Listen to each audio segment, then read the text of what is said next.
A bunch of New Zealand companies are taking control of making the country more resilient to natural disasters, and they're using the Canterbury earthquakes as a prime example.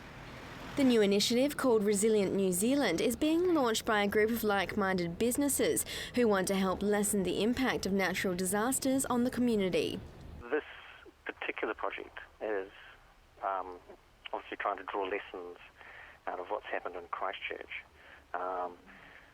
to find ways to improve how the business community can support communities following natural disasters.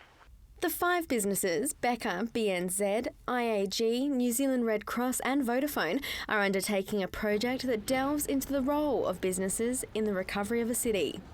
Well, what we've done so far is talk to a small set of community and business leaders to help us, just to gauge their reaction to this piece of work, but also to ask them to help identify what are the areas that we should be focusing on.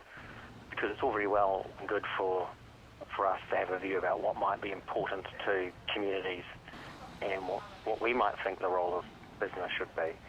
But it's really important for us to actually ask those people who have been leading through the recovery. They're tapping into the strength of Canterbury, conducting interviews with business owners and people directly involved in the rebuild of Christchurch, finding what worked and what didn't in the road to providing economic and social well-being to communities.